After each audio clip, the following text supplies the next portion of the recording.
Moin. Real Madness. Realer Irrsinn. Ewig Baustenampel im Erzgebirge. Extra 3. Like the show.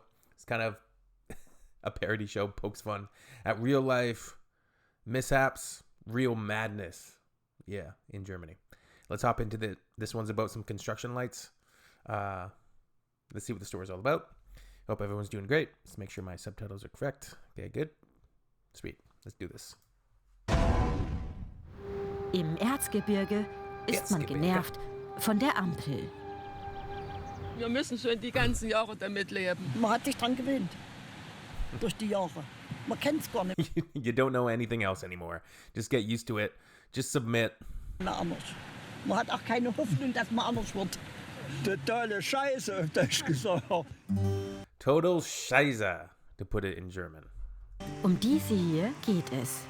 Eine stinknormale Baustellenampel auf der Straße zwischen Scharfenstein und Zschopau. Die muss leider sein, wegen der Sicherheit.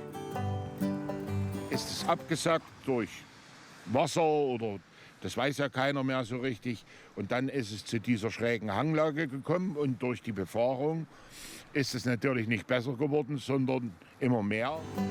So it's obviously a safety concern of vehicles going down the embankment. This reminds me of the highway here on Vancouver Island between Porto Bernie and Tofino. And there's often these one-way where you have to wait for a traffic light. Sometimes you got to wait 30, 40 minutes. It can be bad, right? When they're doing construction, they're trying to do these big construction projects on these highways that are through such difficult terrain.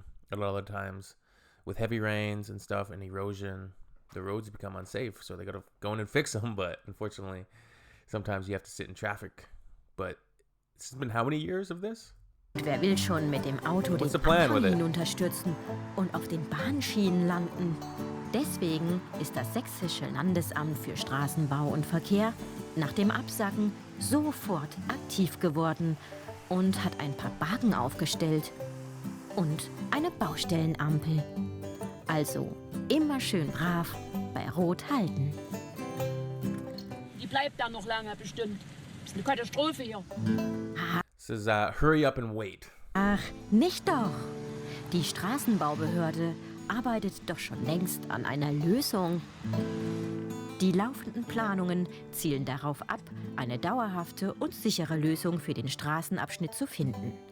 Alle Beteiligten arbeiten daran, die Planung so schnell wie möglich umzusetzen. Genau, so schnell wie möglich. Und hier ist es schon 10 Jahre lang, glaube ich. 15 Jahre. 15 Jahre. 15 years? 18 Jahre. 18 Jahre. 18 Ach, du years. Schreck. Ja, wir sind langsam alt geworden damit. Das ist richtig. 18 Jahre, Sie haben es gerade gesagt, haben wir diese Baustelle und es tut sich nichts. Ist halt nicht Why? so einfach mit der Hanglage, dem Naturschutz, der Bahn und so weiter. Braucht halt seine Zeit. Dafür gibt es aber schon ganz viele Erinnerungen mit dieser Ampel. Seit ich Auto fahren kann, steht die hier. Und ich fahre seit 18 Jahren Auto. Also ich habe ja schon noch in der Fahrschule gehalten, das weiß ich. Und nach so langer Zeit muss man jetzt auch nichts mehr überstürzen. Hallo, ich würde gerne After such a long time, there's no need to rush things. I like the narration and just the tone of it. It's very like mocking, but kind of playful as well. It's having fun with it. The whole situation. The townspeople, of course, they've gotten used to it. But 18 years, it is what it is, I guess, eh? Traffic light's going to be there forever. This video just came out. That's pretty funny. All right. Let me know what you guys think down below, and we'll see you on the next one. Cheers.